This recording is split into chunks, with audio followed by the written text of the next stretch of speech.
Undertale, a new indie RPG by Toby Fox released in September, has kinda taken the internet by storm.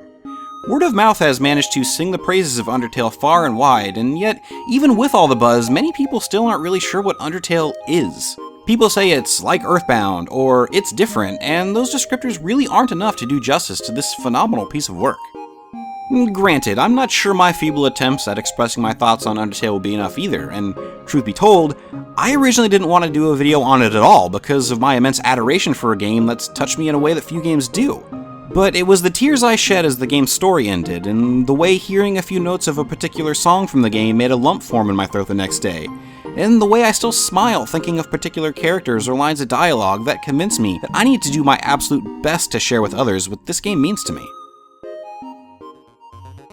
And really, doing your best is the main theme of Undertale. Ostensibly, Undertale is about the aftermath of a war between monsters and humans, but it's really about people doing the wrong things for the right reasons. Undertale is advertised as an RPG where no one has to get hurt, and that's true, but everything that happens is a result of people being in pain for a very long time. Undertale really defies your expectations for an RPG because doing the right video game action usually results in wrong in-universe consequences. I don't want to dwell on the video game part of Undertale for too long, but the game's battle system is unique because most of the in-game skirmishes can be resolved by socializing. Enemies will still attack you, which results in a really fun bullet hell minigame where you need to dodge their attacks, but you don't need to fight back.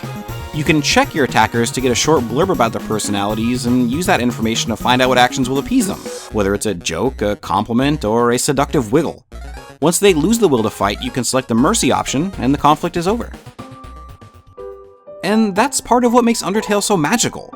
It challenges you to make yourself vulnerable. It challenges you to put your well-being aside in order to help others. It'd be much easier to just beat up everyone on your way, but what does that really accomplish ultimately? Just like in real life, it's much more difficult to try to make a friend out of an enemy, but it's a much more fulfilling course of action. It makes the world feel richer, and you become much more invested in what's going on around you. And I mean that in the context of the game, but it's good advice for real life too, I suppose. And you can solve your conflicts with violence if you so choose. There are multiple paths through the game which fans have dubbed pacifist and genocide runs, and the world and story will change accordingly. This leads to another of Undertale's most fascinating aspects, which is the sense of permanence. You see, Undertale is very much EarthBound meets Homestuck, which isn't surprising given Toby Fox's work on the hugely popular webcomic. One of the things that carries over is timeline shenanigans. Your save file is treated like a timeline of sorts, and even going back and reloading a save won't completely undo actions you've made. The characters will remember.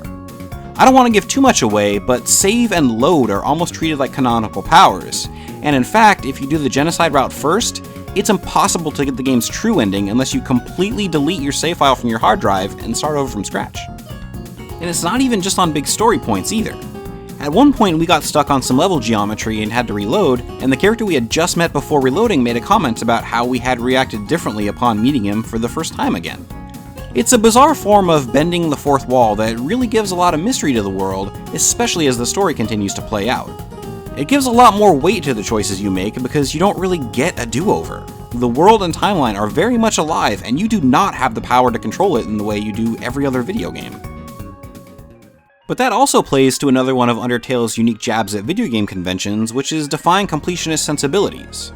Today in games, you're conditioned to want to see every ounce of content in order to get your money's worth, but Undertale does its best to assure you that, hey, this is the story you experienced, and it's okay to not see more. And it worked for me. There's essentially an entire half of the game I haven't seen, and honestly, I have no intention of ever seeing it. The story my wife and I saw was the journey we went through together with the game's characters, and it ended. It's over. There's no need to go back just to see what we missed, because I don't feel like we missed anything. And in fact, upon completing the game, you're even told that if you start over, everyone will forget you. They'll forget your adventures, your bonds, everything. Even if you think of Undertale as just a game, and I'm not really sure how you possibly could, that's still a heartbreaking proposition. And that's not to say that the entire game is a heavy philosophical bummer. No. Undertale is a tremendously funny game that's impressively well written.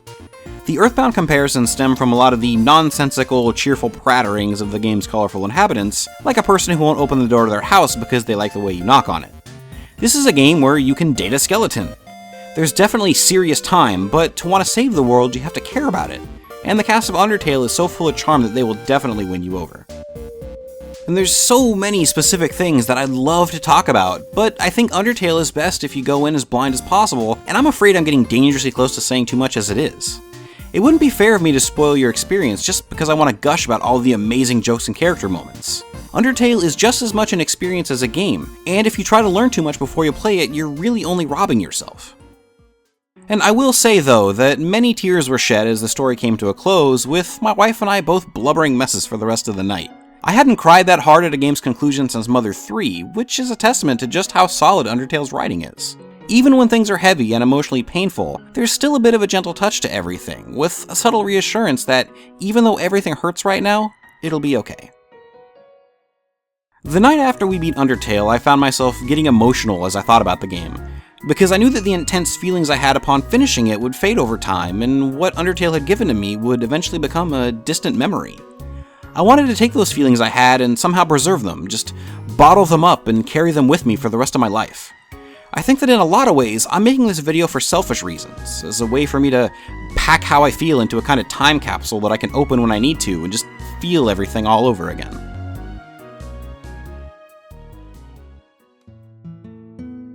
Undertale is, to put it plainly, a modern-day masterpiece. More than just an homage to EarthBound, Undertale stands next to Shigesato Itoi's seminal work as a shining example of how far heart can take an RPG. There's so much love in Undertale, and not just looking at it from a development standpoint. The world, the characters, the story all have so much affection woven into them that it's impossible for the game to not mean something to you. Undertale is a game that has genuinely touched me, and I feel like it's changed me in a way. The experience of Undertale is something I'm going to cherish for a very, very long time, and I urge you to give it a try for yourself.